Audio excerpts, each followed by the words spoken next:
Welcome to DM of the Mists, covering all things Curse of Strahd and Ravenloft. This video has been a long time coming. This is how I ran the Shadowlands Part 1, sort of an overview to the Shadowlands and covering one of the three main parts called Avonleigh. If you're new to the channel, I've done a lot of these before where I've run domains like Falkovnia, the Carnival, the Sea of Sorrows, and a whole bunch of others I've completely forgotten because I'm drawing a blank, based on running Ravenloft campaign for the last few years for my players in my home game. For anyone keeping score, I did say the next video would be Blaustein, which is one of the islands in the Sea of Sorrows, but my players decided to prioritize the Shadowlands, so that's on hold until they finish up the Shadowlands, unfortunately. So in this video, I'll talk about the Shadowlands in general, its sort of overall lore and resources, but one of the main parts of it, Avonleigh, which my players have just sort of finished up as of last night, as I record this, in last night's session. I say sort of because they kind of beeline for the main area, and so there are sub-locations and they don't really need to go to anymore, but I will talk about some of those later because I did dig out some maps and monsters for them, and it's possible they might go to them at a later date anyway. This video also doubles as a bit of an overview for a second edition adventure called A Light in the Belfry, because I essentially ran it, adapted for 5e. I'll be honest with you though, this has been quite a challenging domain to run. Lots of lore to get my head around and lots of maps and stuff to compile. Hopefully this video makes a lot of sense and is easy to follow along.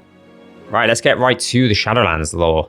There's only a small paragraph in Van Richten's guide because there's one of the other domains of dread. I might as well just read it out to you. The Dark Lord is Ebonbane, and its hallmarks are falls from grace and heroic sacrifice. Within this forested land of peasants and heroes dwells an order of questing knights known as the Circle. These knights seek to vanquish evil, following the example of their founder, the paladin a.k.a. Shadowborn. Even long generations after a.k.a.'s death, members of the Shadowborn family still number among the Circle, their heroics known across the Shadowlands and in other domains.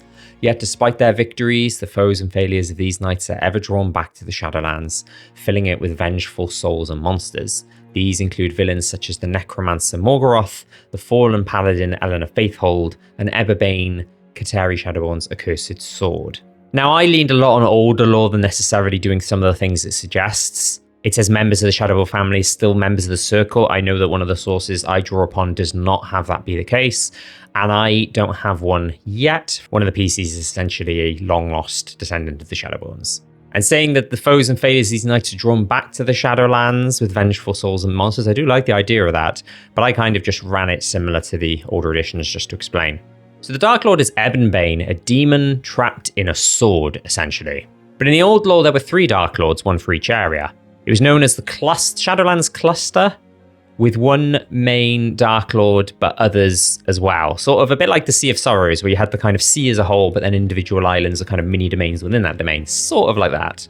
So Ebonbane was the Dark Lord of Shadowborn Manor and the Shadowlands overall. Eleanor Faithhold, the fallen paladin, was Dark Lord of Nidala. And Morgoroth the Black, a necromancer, was Dark Lord of Avonleigh. I'll talk more about Ebonbane and Eleanor in parts 2 and 3, and we'll talk more about Morgoroth and Avonleigh in this one later on. Bit of a side note, the Shadowlands, Shadowborn Manor, and Ebonbane look like they're going to be appearing in the Horrors Within, the new Ravenloft sourcebook that's coming out in June, which is really exciting. I did 2 videos about this so far. My initial thoughts when it was first announced were I theorized that some of the art showed Ebonbane, and then when the pre-order pages went live, you got a ton more information, and Shadowborn Manor was name-dropped directly.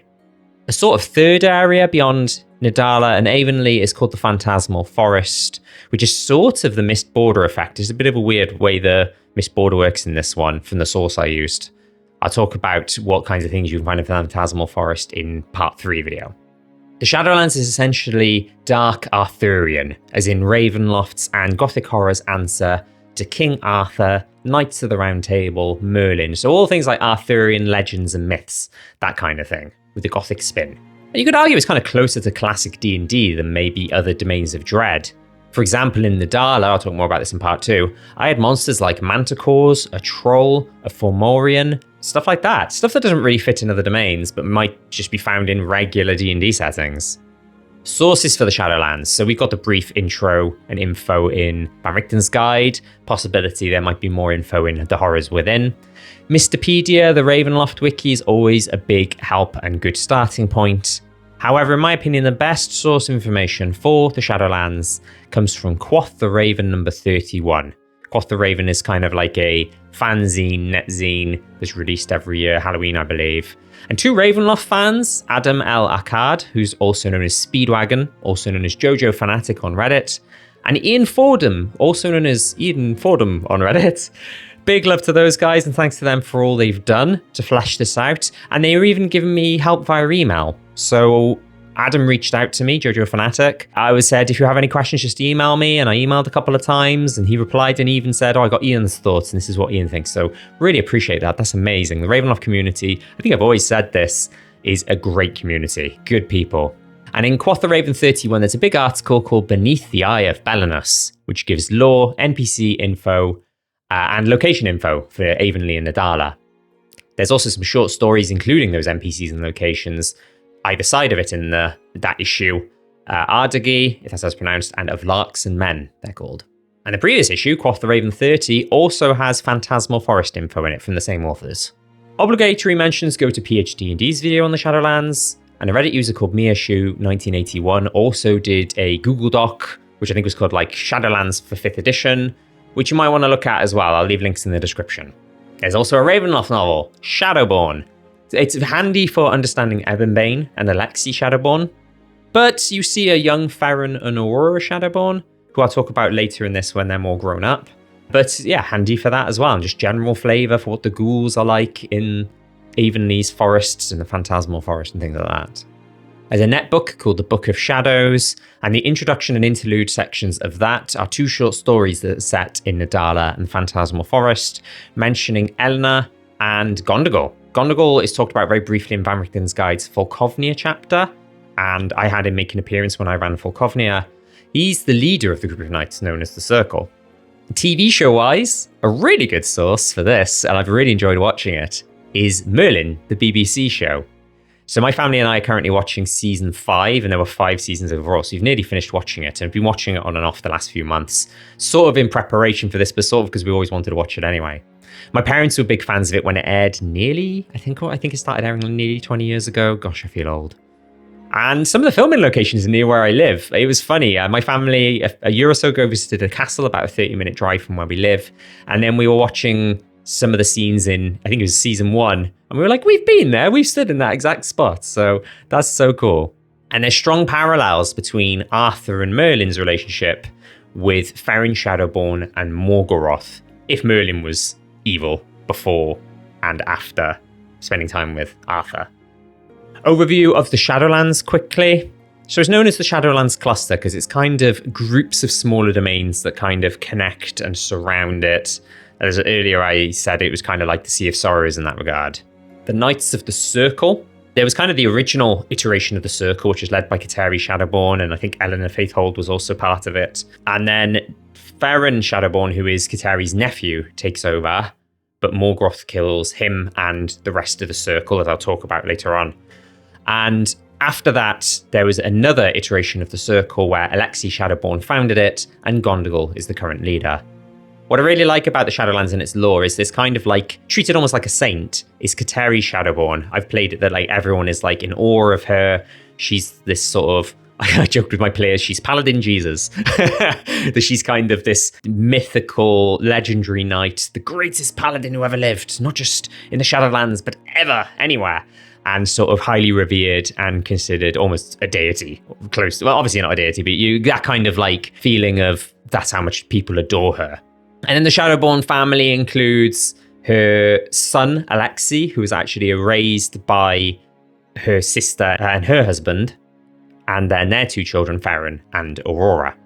There were the heretical wars. So during the time of Kateri and Eleanor, there was a kingdom to the south of Avonleigh where the king was possessed by a demon called Lusamar, and there was a big demon army, and the knights defeated the demons and defeated the demon Lusamar, and they were victorious. But there were people who sought revenge. Some people who still supported Lusamar managed to summon him in a sword, and then that sword was used to kill Kateri in revenge, and that sword is Ebonbane, the Dark Lord. Belenus is a sun god, I believe. The same god as Forlorn, which used to be called Forfather before it became a Domain of Dread. And I talk about this in my How I Ran Forlorn Part 1 video. And I had it that Avonleigh and Forfar were from the same worlds. But it's kind of like religious zealotry and obsession. Like Balinus is revered and seen as like the one true only god. Anyone else who worships anything else is a heretic, essentially, that kind of thing. And it's a theocracy as well. So even though Eleanor Faithhold is the Dark Lord of Nidala, she doesn't consider herself the leader. She considers herself the leader of the army, I guess. But there is a sort of head priestess, I think it's called the Presiding Mother. And she is essentially the queen, but it's really Eleanor running the show. Let's talk specifically about Nidala next. Now I'm going to talk about this more in my part 2 video. Nidala is the largest part of the Shadowlands, and there's lots of settlements. The Dark Lord is Eleanor Faithhold, old friend of a.k.a. Shadowborn, who fought alongside her, as just mentioned. She's known as the Knight Protector, and her best 12 knights, known as the Guardians of Morals, are trying to track and stop Banemore, a wicked green dragon who targets settlements that don't follow Balinus's ways. It's essentially the sort of bedtime story you tell your kids, you must follow Balinus and be good for Balinus, or else Banemore will come and get you. The only problem, Banemore doesn't exist. It's all a cover for Eleanor to attack settlements she doesn't think are religious enough, or good or worthy enough. There are various sources that say you could have a green dragon in play, but the authors of the Quoth the Raven stuff, and I personally feel that there is no dragon is such a great reveal. That she's just doing this and using the dragon as a front, as a cover, I think is great. I'm hoping that when my players discover that, they'll be like, you absolute monster to this legendary paladin. Similar to domains like Darkon, Haslan, and the 5th edition version of Fulkovnir at least, Nidala is one of those domains of dread that's formed for its Dark Lord, so it didn't exist previously. So Eleanor was essentially misted into it and arrived into it, and was like, hey, this is new land. And like I said, I'll talk more about Nidala in part 2. Next, Avonleigh. Right, first thing I want to do is address the pronunciation. Because the cool thing about A Light in the Belfry, the adventure I'm going to talk about later, is it came with a CD, and you're meant to play parts of the CD as kind of room descriptions, and they tell a story, and some ambience and sound effects, and they pronounce it as Avonleigh. Now, that's fine, but I live about an hour's drive from the River Avon. I'm pretty sure it's called the River Avon and not called the River Avon, so I call it Avonleigh. So I'm not trying to say that the pronunciation of Avonleigh is wrong. I'm just saying I'm used to a different pronunciation. I call it Avonleigh. Maybe it's Avonleigh. You go for whatever you want. The Great Kingdom of Avonleigh was where a.k.a. and the Shadowborn family are originally from. Similar to domains like Barovia, Avonleigh did exist before on the material plane, but I don't think all of it is here. It's just a portion of it. The rest has sort of been swallowed up by the Phantasmal Forest surrounding it. And it's full of undead. Mostly ghouls, love ghouls, great monster, and incorporeal spirits. There are 2 settlements in ruins, and then there's small camps and clusters of people who live there. Some are Nidalan knights, some are rebels, and some are just trying to exist and survive. And in Quoth the Raven and possibly other sources, Avonleigh joined onto Nidala. The two kind of became connected. In the timeline in Quoth the Raven, it's 13 years before the present day. So they only recently connected in the grand scheme of things, given that both of them had been around for over 100 years before that. And naturally, this has gotten Eleanor's interest, because she was originally from Avonleigh. And so she's tried to send soldiers to occupy parts of it, but easier said than done, given the so many ghouls. And I'll talk more about this one later when I talk about its supplications and NPCs. And then the Phantasmal Forest. It's a mist-like border effect surrounding about 90% of the Shadowlands, and its supplications can move around, which is quite cool. In the map I was given, they're not labelled, and I thought that was a mistake at first, but I think the idea is that they can move around, and so trying to get to them is really hard.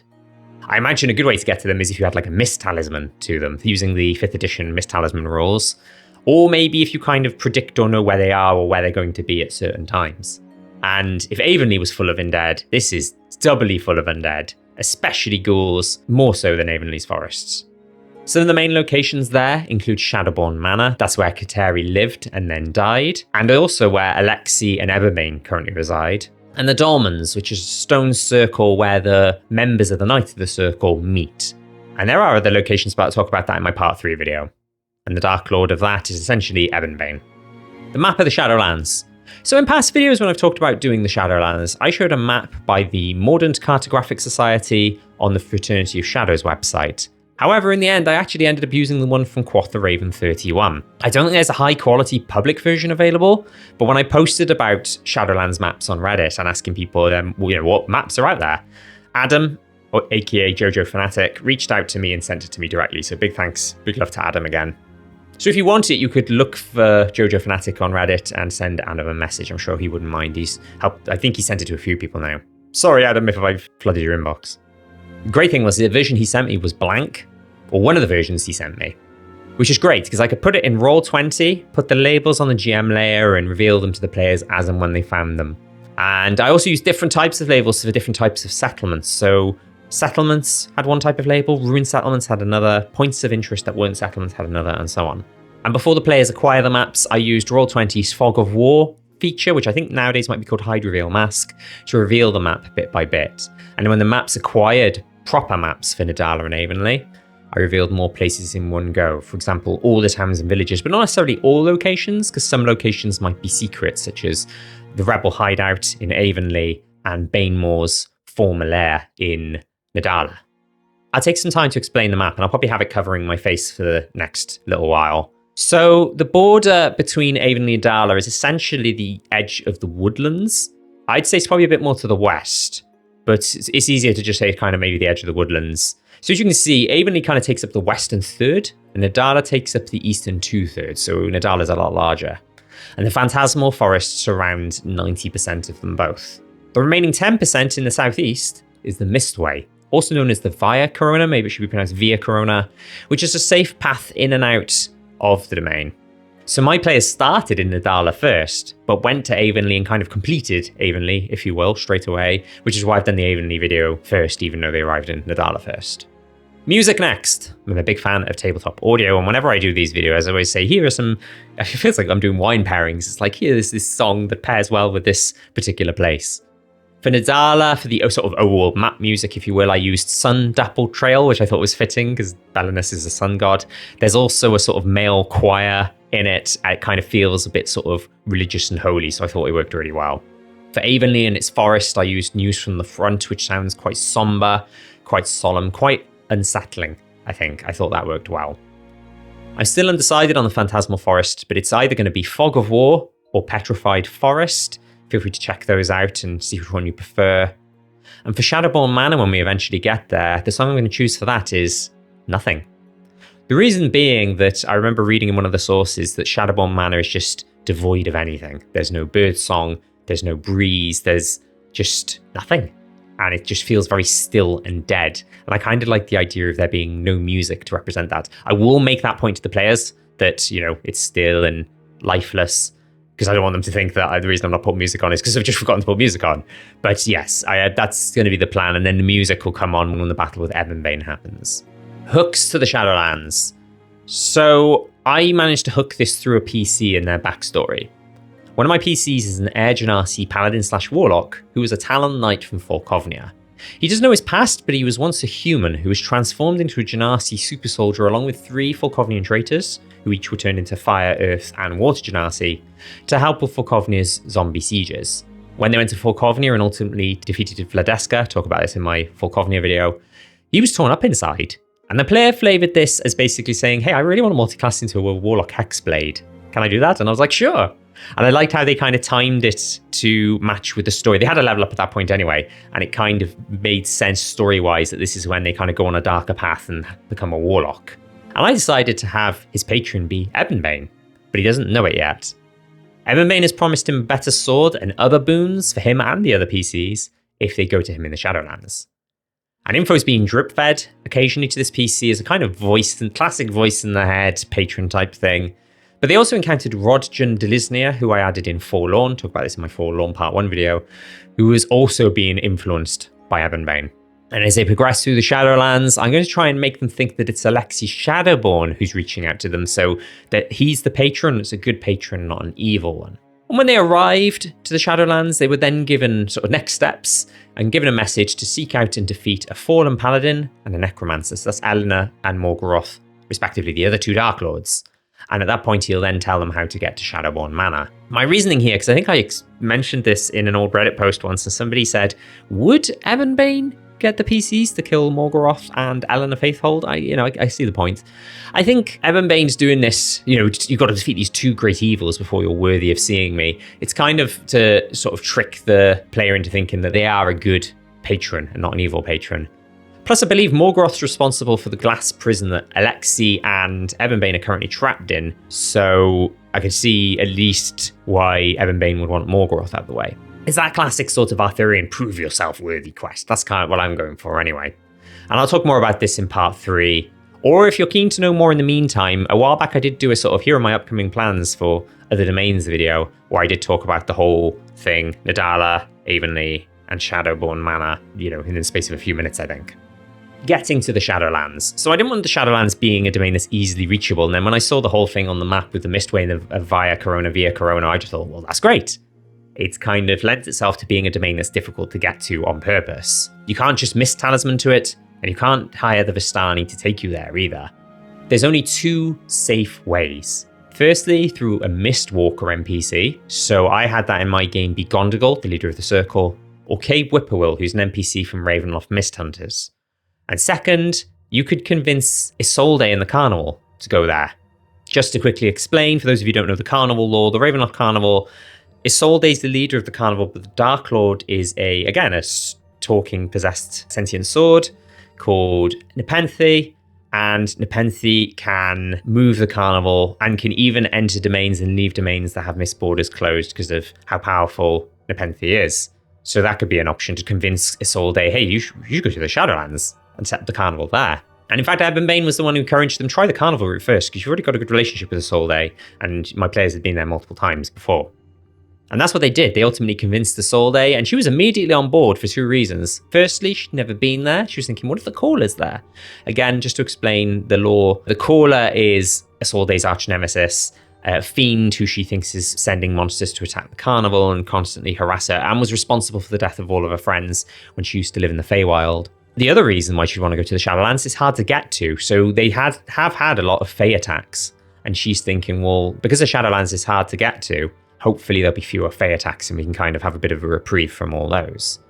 I talk more about Isolde, Nepenthe, the Caller, the Fey attacks, etc. in my How I Ran the Carnival video, by the way.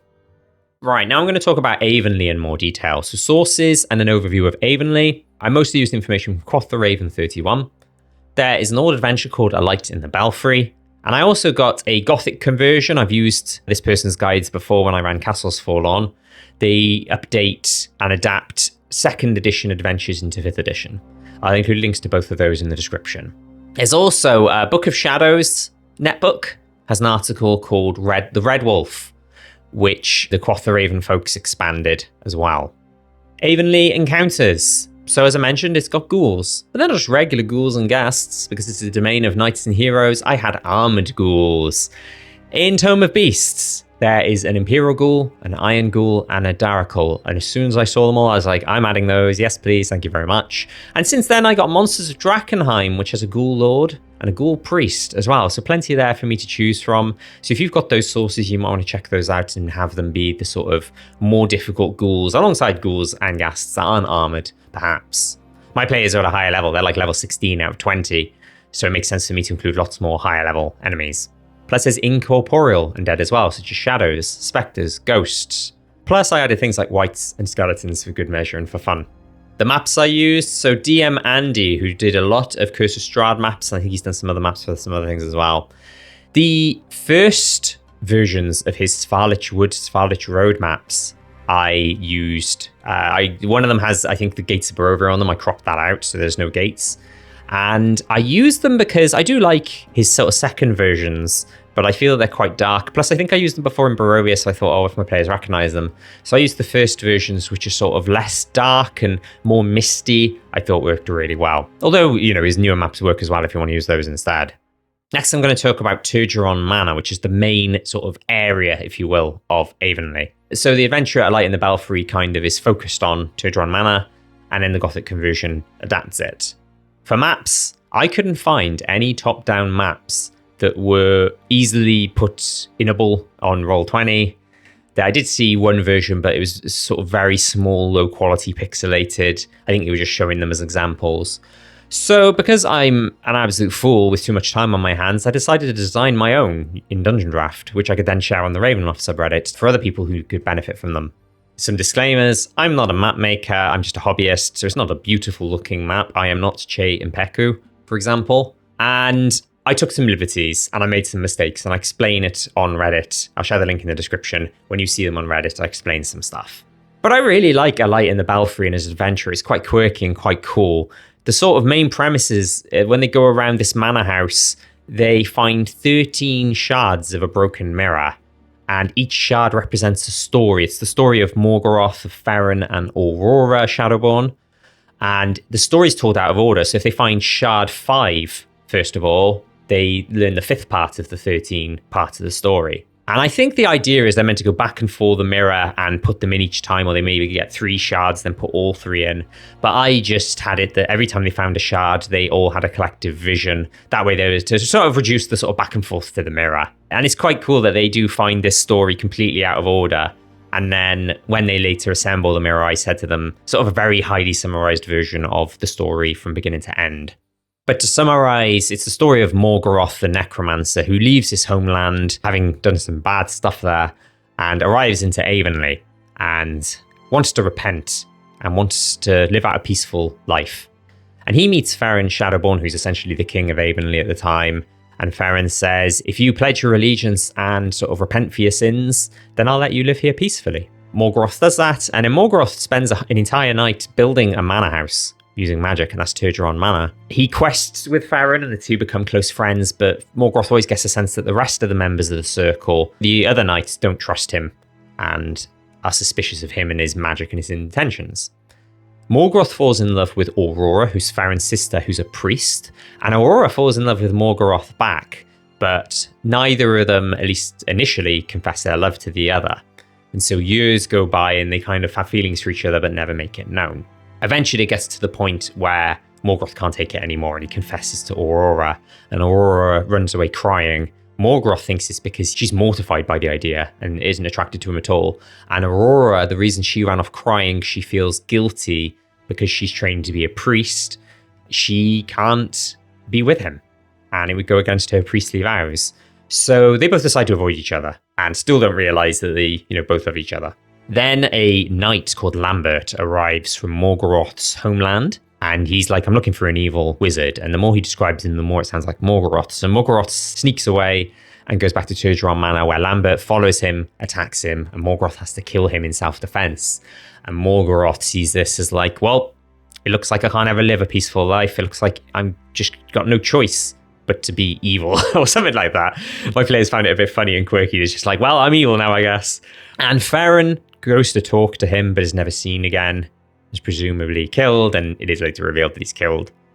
And then Morgoroth kidnaps Aurora, and then the rest of the circle go to try and find out what happened to Farron. They assume he's been killed by Morgoroth and try to rescue Aurora, but all the 11 other knights go into Tergeron Manor, never to come back out again. And then there's a bit of information about how Tergeron Manor and Avonleigh become a domain of dread. Morgoroth senses something's not quite right and then tries to use magic to sort of teleport out. It fails and he gets sort of sucked inside the mirror that he's using as the component for the spell and gets sucked into the house, and the mirror breaks and the 13 pieces scatter around the house. They kind of go ethereal and through walls, then go solid again. The cool thing is the original adventure, when it was released in the 90s, came with a CD, and the idea was the first 13 tracks are the 13 parts of the story, and when players find a shard, you play that track. Obviously, I didn't have the CD because I had the PDF from DM's Guild, but somebody has put the CD's contents on YouTube. Now, I'm not going to link to it in the description, just in case there's any issue with sharing copyright material, but if you search A Light in the Belfry audio CD in YouTube, I'm sure you'll find it if it still is up when you watch this video. And I talked about music for things like Avonleigh, Nidala earlier. Music for Tergeron Manor. I used Necropolis for when they were exploring. Pool of Radiance when they entered a room with a shard. This is inspired by the fact that in A Light in the Belfry, it says to play a certain track, which is quite calm, peaceful music whenever they enter a room with a shard in, which is supposed to be a hint to the players that, this might have something here. And then for any time that I told the story, so instead of playing it for my players because we play online, I just essentially read it out. I used Dark Times by Kevin MacLeod, also known as Incompetech, whose music, like tabletop audio, is built into Roll20 as by default as standard, and I found those tracks worked really well. Morgoroth the Necromancer. There's art for him in A Light in the Belfry, And some people theorized that there might be art of him in the new The Horrors Within. On one of the landing pages on D&D Beyond, there's a picture of what looks like an evil wizard whose art looks kind of similar, like some of the stuff he's kind of wearing, to Morgoroth in 2nd edition, who looks like he's trapped in a broken mirror. So that might be Morgoroth.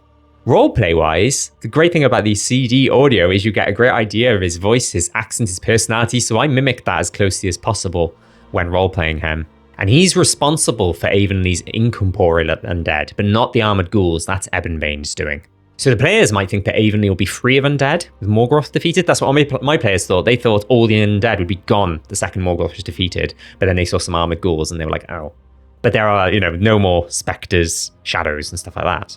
And I essentially ran a light from the Belfry using Gothic conversion, but I made it a higher level for my party of 3 level 16 PCs who have NPC allies as well.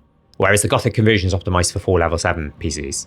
4 level 7s have 20,000 XP daily budget, and 3 level 16s have 60,000 XP daily budget, so it's triple the amount. So I could make the encounters at least 3 times harder. I say at least because they had NPC allies as well to factor in. But instead of 3 times as many enemies, I increased the challenge rating of them, and I went by D&D Beyond's encounter builder to kind of gauge and try and match the experience times 3. I should talk about who the NPC allies are, actually. They've got Jennifer Weathermay Foxgrove, one of the Mist Wanderers described in Van Richten's guide. She's a modified druid NPC stat block. I talk about this in my Weathermay Foxgrove twins video. Erasmus Van Richten, the ghostly son of Dr. Rudolf Van Richten. But instead of using the ghost stat block, which I think is what's suggested in Van Richten's guide, I used Poltergeist. They have it sounds silly saying this, a Celestial Silver Guard Drake pet. So this was something they adopted in Curse of Strahd, and then it died. It was undead originally, and then they got it as a reward from something, and it came back as a Celestial. And that's the White Guard Drake stat block from Volo's Guide to Monsters, Monsters of the Multiverse. And there's also a bard who's tagged along with them when they first arrived in Nidala. That's the bard stat block from Volo's Guide, Monsters of the Multiverse. I kind of regret adding the bard because it's additional NPCs to manage, an additional healer. But I just love the idea of like a bard who goes with them and documents their story, a bit like Jaskier from The Witcher. And just feels very sort of Arthurian that there's someone there to sort of tell their tale. And you've got the story of Kateri Shadowborn now, but in the future you'll have the stories of the 3 brave PCs who defeated the Dark Lords of the Shadowlands. That's kind of what I was going for anyway. And as a homebrew edition, I decided that magical healing was only half effective while in the manor. Resting's fine, but only before the Morgoroth battle. So while he's still trapped in the house in the mirror, healing is halved to magical healing. But when he's out and the battle is happening, healing is normal. So I'm going to quickly run through each area really quickly and tell you what monsters I changed them. So there's kind of a pond outside that Gothic conversion recommends 15 grey ooze, but I decided to change them into 5 living biohazard. This is from Monsters of Drakkenheim. I also like the idea of having fewer, tougher enemies than lots of weaker ones, easier for me to manage. In the garden, the Gothic conversion has the Blood Rose and Theaweed, which are actual monsters in 2nd edition. And the author of the Gothic conversion adapted the stat blocks for 5th edition. I had those, but I also added 2 dark growths from Drakkenheim.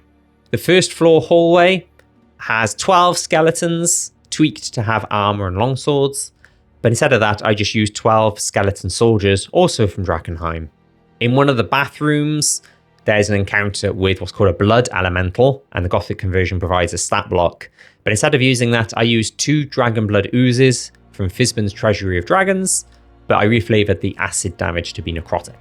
In Morgoroth's library, they might find Morgoroth's spellbook, and there's, as one of the protections, undead can pop out of it when you're trying to sort of read it, and I just swapped those for higher level, higher challenge rating undead. In the alchemical storage room, there's 2 monsters trapped in 2 magic mirrors that can be released. And instead of the Hook Horror and the Hellhound the Gothic conversion suggests, I use the Skinwing and Chitter, both again from Drakkenheim. And in the Bellringer's chambers, instead of 1 Vampiric Mist, of which the stat block is provided in Gothic conversion, I used the official Vampiric Mist stat block from Mordenkainen's Tome of Foes, Monsters of the Multiverse, but I had 4 of them. In the cells, there are 33 ghouls. That's a lot of ghouls. I kept that as is, didn't swap them out, didn't add more. And random encounters wise, I had groups of shadows, and I used the swarm of wolf spirits from Tome of Beasts, because at one point in the story it says that one of the Knights of the Circle is killed by a pack of spectral wolves. So I was like, cool, that fits really well. The house has great traps as well. So there's a greenhouse that releases a gas to make the plants grow, but if it's inhaled by people, they can slowly turn into shambling mounds if they're not cured of it. There is, and I quote, magic coffin dirt that can slowly petrify people if they handle it. There's a chair that's a mimic, and the beautiful thing was when my players went in the room, one of my players said, I'm going to sit down on that chair for a while. And I was like, you're stuck to the chair. Oh no, it's a mimic. Roll initiative. It was great. There's the hallway with 3 magical orbs lighting the corridor, and if they get hit, they cast lightning bolt. And a larger magical orb in the master bedroom that casts fireball if it's attacked before being dispelled. And there's loads of protections on the spellbook as well, plus a couple of other traps in other places. The Morgoroth battle. This was an interesting one because when he came out of the mirror, there wasn't like, he attacks. There was kind of an opportunity for them to talk to each other. Through the story they learn about Morgoroth, they learn that he wanted to redeem himself, and he was redeeming himself until Lambert ruined everything. I even had him at one point when he was talking to the players sort of say, because they were talking about Aurora and saying, Aurora loved you. And he's like, nah, she didn't. And they're like, we saw your story. And I played it. He had no idea that they could see his story through the mirror. And he was like, what are you talking about? You're lying. I had him at one point sort of say, do you really think I can be redeemed? As if to say, it was a great opportunity for a player to say, yes, I think you can. And maybe roll persuasion with advantage. And if you get a natural 20, maybe Morgoroth can be fully redeemed. But my player just went, I don't know, man, we just got here. And I just thought, well, never mind then. So naturally, even without the Gothic conversion, I would be running Morgoroth with the Necromancer stat block. And I'm pretty sure that's what the Gothic conversion used with some tweaks. The Necromancer stat block is from Volo's Guide to Monsters of the Multiverse. But there was also with some tweaks and some legendary actions included in the Gothic conversion guide. I kind of went with that, but I also changed up the spells based on the list of spells that he has in the Light in the Belfry. Mostly necromancy spells, but others, I decided to give him mirror image. I thought that was very fitting. Plus a good defense against attacks, and also things like counterspell and shield. He also has lair actions, which you can activate as they explore the house, as well as during the battle. And it says that he's accompanied by 10 shadows and 4 spectres. And because my players are high level, I also included 4 wraiths, which at first I thought, that'll be fine. And then one of them nearly got KO'd before any of the wraiths were killed. And I thought, I think I've overdone it here. But they managed to defeat them. But it was looking like TPK territory for a little while at one point. Morgoroth can also summon either 5 skeletons or 5 zombies on a bonus action. And if he's defeated, he gets sucked back inside the mirror. And then the mirror becomes shattered again. In the adventure, it says that the shards are shattered all around the house again, but you can place them wherever you want, and the players are going to find them again. I was worried that would kind of be a bit samey and draw it out, so I just said that they all shattered on the floor in that room. I know that's kind of a cop-out, but I thought we'd be spending a very long time in Tergeron Manor if I had to do all that again. And when he comes out, when you reassemble the mirror, he comes out again at full health with all spell slots recovered. Mwahaha. And you can only fully defeat him if they attack the mirror while he's out of it, killing him instantly. And what happened is when they reassembled the mirror, they actually had Aurora with them this time because they rescued her from where she was trapped. They were attacking him like normal, and then one of the characters cast Shatter to take out some of the skeletons and hit Morgoroth, and it also hit the mirror. And at that point, I played Morgoroth as being like, no! And the mirror breaks, Morgoroth dies, all the undead disappear. And then they rescued Aurora, and they had the difficult thing of trying to explain to her that about 100 years have passed, your brother's dead, all the people you knew in the circle are dead, you're not even in Avonleigh anymore properly, you're in sort of like some mirrored version of it in the Domains of Dread. Oh, by the way, you're in the Domains of Dread, these are the Domains of Dread, this is their deal. And we need to try and get you to safety. And they knew about Eleanor Faithhold having not met her. And when they mentioned it to Aurora said, well, I've never met Eleanor, but I knew about her through my parents because she was good friends with my Aunt Kateri. Yes, please, if you could take me to meet her, that would be great. And so they left Avonleigh to take her to meet Eleanor Faithhold in Nidala. And then they're going to be in Nidala for a while, and that's going to be the part 2 video that I do. Oh, and I meant to mention as well, Aurora, it suggests the priest stat block, but I modified her spells to be more supporting healing cleric spells, things like guidance, cure wounds, aid, lesser restoration, that kind of thing. She doesn't strike me as the kind of person who would have any sort of attack spells, except for maybe Sacred Flame. And she's weakened, sort of like exhaustion, but different from being in like a century-long coma, and she'll slowly get better as she takes some long rests. I'm going to quickly cover other parts of Avonleigh, because I did get some stuff ready, and my players haven't been there yet. Maybe they won't go there at all, but I wanted to include it anyway. Dusk Pine Front, which I think actually might be Nidala, not Avonleigh, but it's right on the edge of the forest. I found this map on Cropoc's Battlemax Patron, and the captain of it is called Constark Grawl. He kind of sees himself as a leader. I found some great art of this soldier with a sun emblem on their chest who looks a bit like a self-important Roman centurion type. So, and role-played him like that, where he just was very full of himself and thought he was the greatest leader ever, but was a bit of a clown. Muan's camp, which is deeper in the forest, which is run by Arith Muan, who's like an old veteran type, like an older man, a knight. I found this map by Forgotten Adventures that worked well. And the whole thing kind of gives me Game of Thrones, Night's Watch, Castle Black vibes. There's the Pax camp, who are sort of a group of rebels who don't like Eleanor Stranglehold, they call her, instead of Eleanor Faithhold. I haven't run them yet, but I might have them appear the next time they go in Avonleigh. The King's Highway, they went along this route between Muan's camp and Tergeron Manor. And as mentioned earlier, I used the first version of DM Andy's Farlich road maps. I rotated, there's one that kind of leads north to south, and I rotated it so it kind of runs west to east. There's 2 ruined settlements, Devonshire and Wyndham. Important distinction, they're ruined not because of Banemore, the dragon, but just because there's been lots of undead and lots of ghouls. Aelnoth's Doom is an abandoned mine near one of the settlements that's full of phase spiders. There's another Cropoc's Battle Maps map I found that works well, although the bottom half of it shows buildings right outside. I plan to crop it so it's just the entrance to the mine and the rest of the mine. And if you want a stronger version of a phase spider, in Tome of Beasts there's a Ghost Walk spider that's challenge rating 9, so for my higher level PCs I'm planning to use that. There's the Old Fens, which is a swamp. The Rotting Orchard, which is described as having some dangerous plant monsters in it. I was thinking of using Thornblood and Dancing Lady, both from Flea Mortals. Twin Moon Sanctuary, which is a small hidden settlement of elves and gnomes. Glate's Plot, which is a small church and graveyard crypt which has a vampire in it, which also has vampire spawn and shadows. Plus there's a few more I've not mentioned. If you want to see the full list, look at Quoth the Raven 31. Said it multiple times, I really recommend it. Thanks again to Adam and Ian for all they've done making that available for free and fleshing it out, and looking forward to seeing what you guys put out in the future. That's it for this one. Looking at the timestamp for the video, this is less time than I thought it'd be. I thought it'd be a much longer video, so that's a relief. As stated multiple times in this video, Nidala will be part 2 sometime in the future, maybe like 2-3ish months away. And then Shadowborn Manor, I can't see being that long because they're going to go straight from Nidala and Avonleigh into Shadowborn Manor. That's probably just going to be a few sessions thing. So hopefully part 2 might be a little while away yet, but part 3 will hopefully follow quite soon. And by then, we'll likely have the Horrors Within info. And it'll be interesting looking back on this and seeing, I think I talked about in one of the videos when I talk about the Horrors Within, that it sounds like it might include a Shadowborn Manor map. So might be able to use that when I ran Shadowborn Manor, although I did find a good fan-made one I'm going to use otherwise instead.